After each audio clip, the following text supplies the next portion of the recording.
So what's up guys, and welcome back sa ating channel. For today's video guys, meron tayong isi-share na power amplifier. So ito yung dinala dito guys ng ating customer para ipaayos. So walang power po ito guys. Na-check natin to kahapon. May problema yung kanyang transformer. So papakita natin mamaya. So samahan niyo ko guys sa video natin ngayon dahil i-review muna natin itong klase na power amp para naman meron po kayong idea sa ganitong klase na amplifier. So simulan na natin guys and let's go. Itong power amp guys, brand name nito is M Audio 4000. So sa mga M Audio na power amp guys, ito po yung kanyang design, no? Kada gilid merong handle po ito, pero dito sa kabila is natanggal na. Ayan. Dahil sa sobrang matanda na tong amplifier is yung ibang parts ay nawawala na. Yan. Pero sa loob nito is goods pa yung mga parts. Yan. Hindi ako sure kung gumagana pa yung kanyang board dahil yung problema nito is yung transformer. Yan. So ito yung kanyang power switch. Ito yung volume ng channel 1 tsaka sa channel 2. Ayan. So, dito sa harap guys, nandito yung kanyang LED signal indicator. Galing power, signal, limit, tsaka protect. Ayan. Ito sa likuran guys, ito yung sa likuran. Ayan. Common lang. Nandito yung kanyang input, tsaka link. Gumagamit sila ng XLR type, tapos meron siyang input mode, parallel, stereo, tsaka bridge. Sensitivity niya guys, meron din. Tapos yung grounding. Sa output is meron siyang binding post terminal, tsaka speak on output terminal. Tsaka meron siyang breaker dito guys. Yung kaniyang EC cord is makapal. Anong size kaya to? 12 EWG yung kaniyang sa wheel plug ni guys, oh. Ayan. Yung kaniyang laman, silip natin para may idea po kayo. Yung transformer, papakita natin mamaya nandun dahil bubuksan natin yan. So dito guys, meron siyang dalawang blower. Malaki yung kaniyang blower guys. 24 volts yung kaniyang blower. Yan. So yung hangin nito is pag ganun, palabas yung kaniyang hangin. So ito yung channel 1 and sa channel 2 na power amp. Sa mga M Audio, mga ganitong klase na model is gumagamit sila ng ito, mayroong module. Kaya siya maganda. Yan. Kaya lang, merong mga SMD. Yan, yung ginagamit, mga IC. Kapag nagka-problema is palit talaga ng bagong module. Yan. Pero hindi naman to agad masisira kasi pang driver lang naman tong mga module na to. Nandito naman yung kanyang mga output transistors. Yan. So sa kaniyang output transistors, bilangin natin kung ilang output. So dito tayo magbabase sa 5 watts na resistor guys. Ito 1, 2, 3, 4, 5, 6, 7, 8, 9, 10, 11. So, meron siyang 11 pairs na output power transistors. So, yung gamit nila is Toshiba 2CS500 tsaka 2SA1943. So, channel 1 and channel 2. So, dito naman guys, yung kaniyang pinaka power supply section. So, meron siyang 4 pieces na bridge type diode. Ito. Yan, 4 pieces bridge type na diodes. Tapos, meron siyang 8 pieces na filter capacitors. So, yung value nito is 100 volts.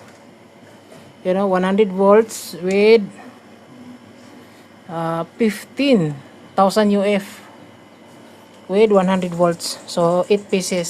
Yan. So, goods naman yung laman. Makapal yung kaniyang PC board niya. Tapos makapal yung heatsink. Yan. So hindi pa natin matest mga guys kung okay pa ba yung kaniyang power amplifier section dito, dahil hindi tayo makapag-test dahil sira yung kaniyang transformer. Ito yung kaniyang transformer, toroidal type, you know. Sobrang laki, tapos may kabigatan din. Merong problema yung kaniyang pinaka primary guys, sunog. So kailangan pa natin baklasin.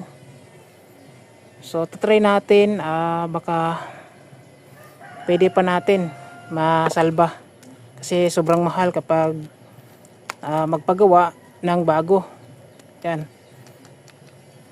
Dahil kapag walang transformer yung ating power amp is hindi po siya tutunog. Ayan. So sunog yung kaniyang pinaka primary. So kailangan pa natin baklasin. You know? So susubukan na lang natin to kung makaya natin. Pag hindi makaya, order na lang talaga ng bagong transformer. Bali yung kaniyang supply volts dito guys, papakita natin kung ilang volts, you know. So sa kaniyang primary is 230 volts with 50 Hz. Secondary guys, meron siyang 19.5 volts, 19.5 volts para po ito sa input buffer. Tapos meron siyang 0.68 volts, 0.68 volt, 0.68 volt, 0.68 volt. So apat na 68 volts. So yung kaniyang connection kasi dito sa kaniyang power supply is naka series parallel. Yan. Or tama talaga, series parallel. Yan. So kapag naka series yan, abot ng 68 volts plus 68 volt, around 136 volt. Yan. So kapag na-filter na, abot na ng 150 volt DC. Yan. So malaki kasi siya guys. Pure copper Tapos yung kaniyang primary, malaki din yung wirings ginamit.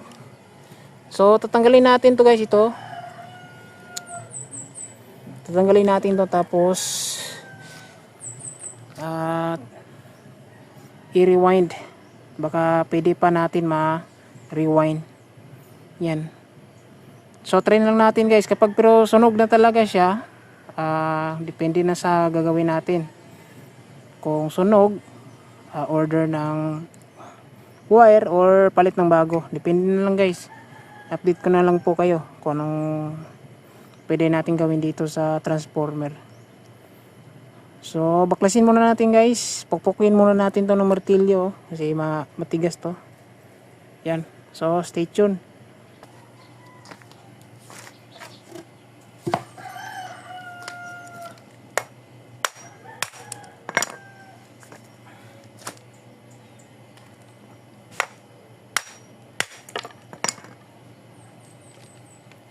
Yun guys, sobrang kapal.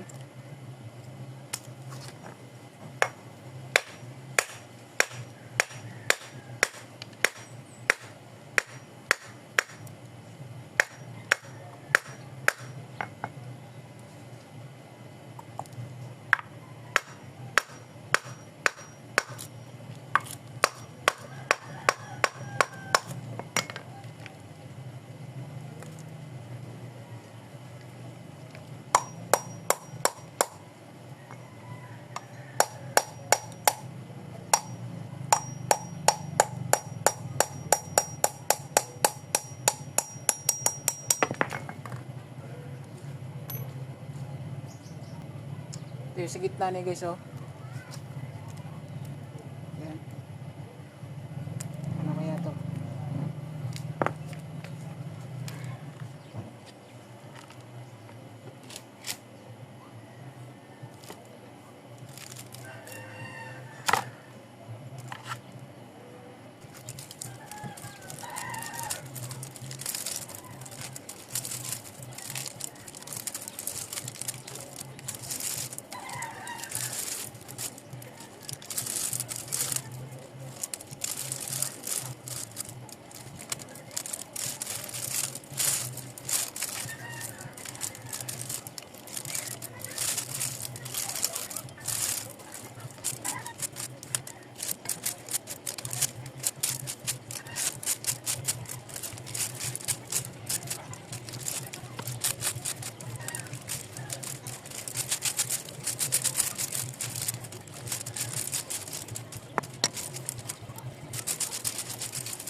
So ito guys, nabaklas na natin yung secondary windings.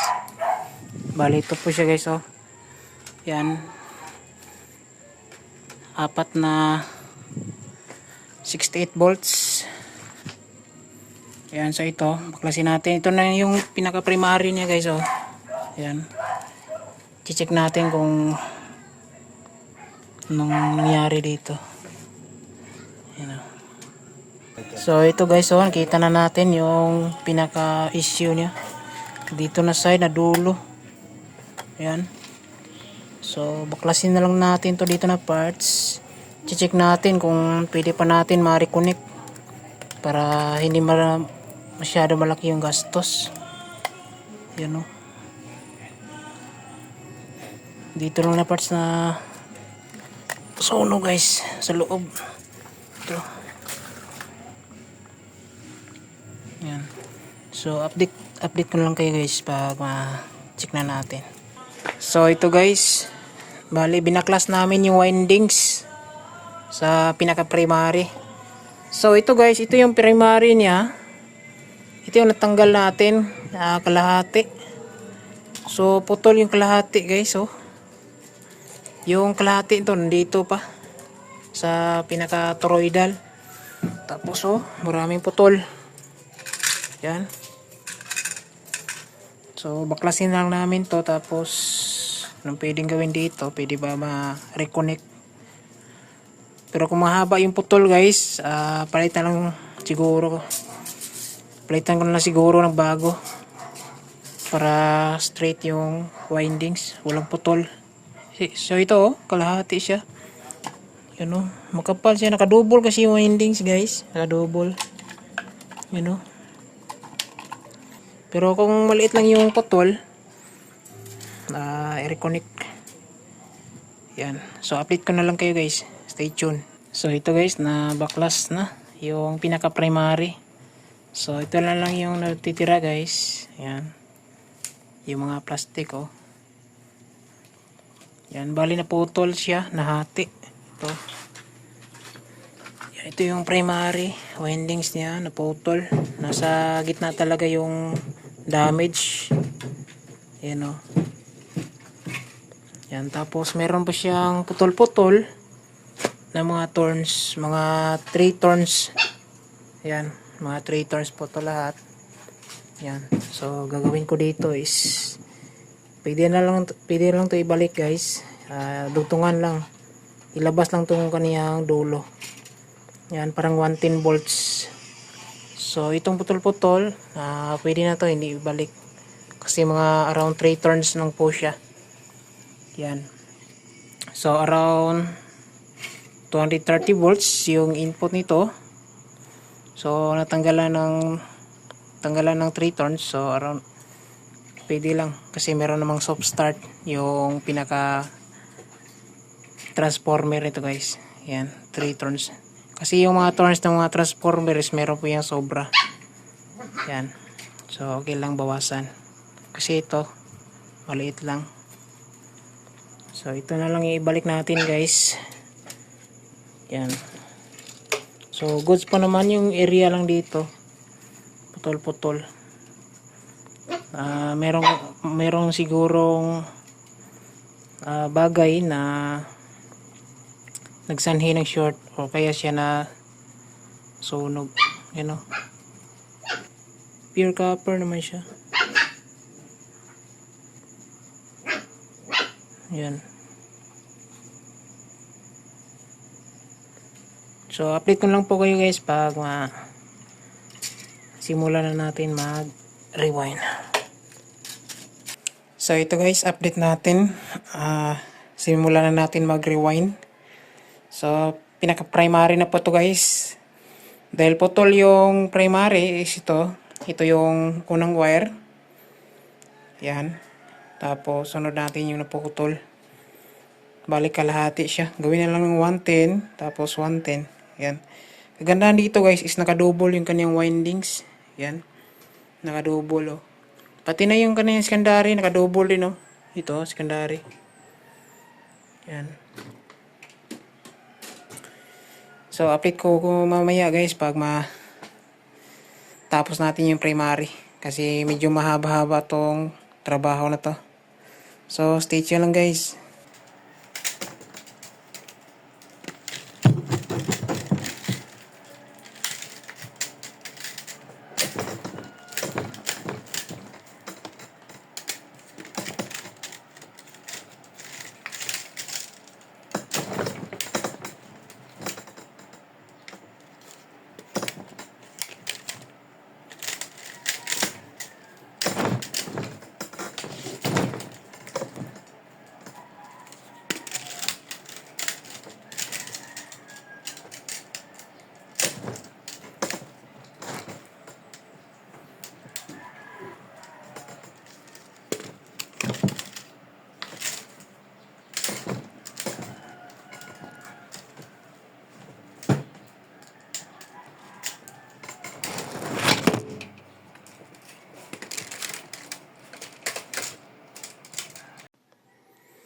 So ito guys, update natin na kabit na natin yung pinaka-primary windings. Yan, so medyo mahirap lang siya guys kasi makapal yung wire. So hirap ituwid.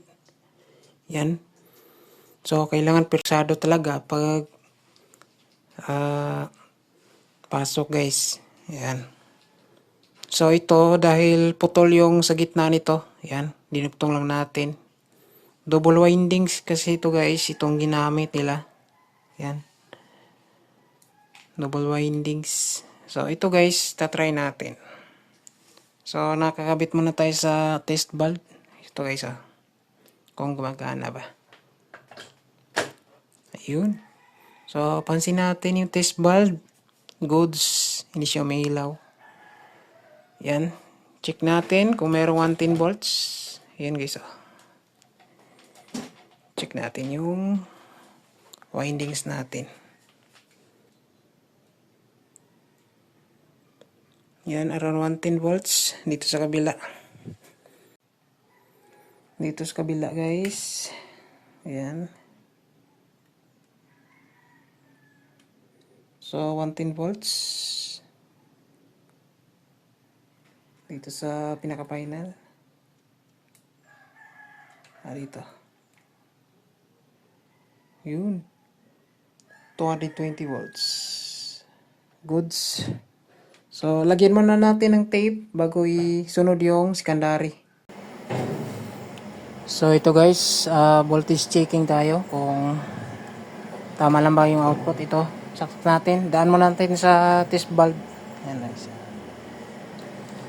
Ayan, so goods, hindi umilaw yung bulb. So, testira natin guys kung meron bang output.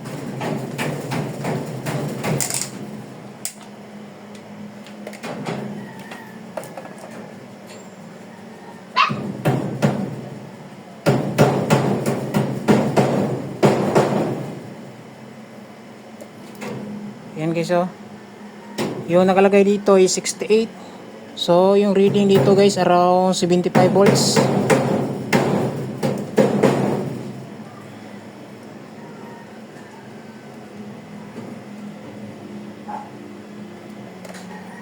Yan guys, 75 volts.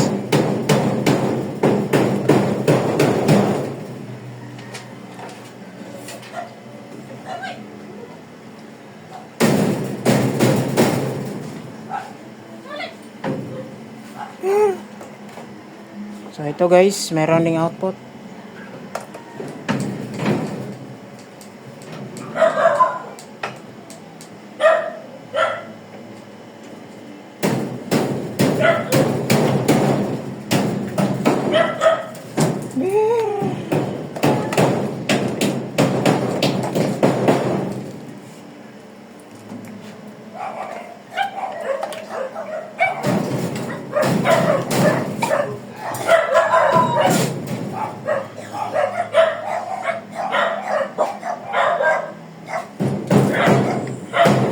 So 74 volts guys, 75 volts. So goes lahat yung apat na voltahe. So ito naman sa 15 volts or 18 volts siguro to.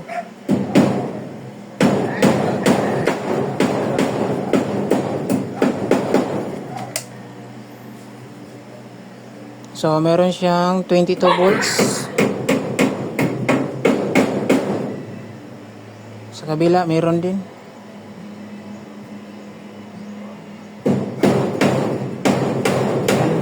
So ngayon guys, dahil good siya, pasok na natin dito sa M-Audio 4000.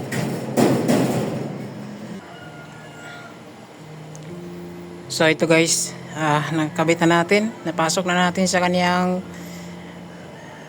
power amp. Yan. So medyo lumaki siya ng konti guys. Yan iba talaga kapag mano-mano tsaka yung kanyang machine yung nag-windings. Yan. So ito, kasya naman siya guys. Yan. So ito guys, nakabit na rin natin yung kanyang mga connection. Tapos try natin guys kung gumagana. Meron na naman itong voltahe guys. Chinek natin yung kanyang output. Sa ngayon dito, check natin sa kanyang pinaka amplifier. So duman tayo sa test bulb. Power on natin. Ayun, meron ng power guys. So ibig sabihin gumagana yung ating transformer. Ayun yan. Wala po yung groundings guys dahil makapal yung kanyang plastic. Yan So ibig sabihin guys, yung transformer lang yung may problema. So na-fix na, goods na.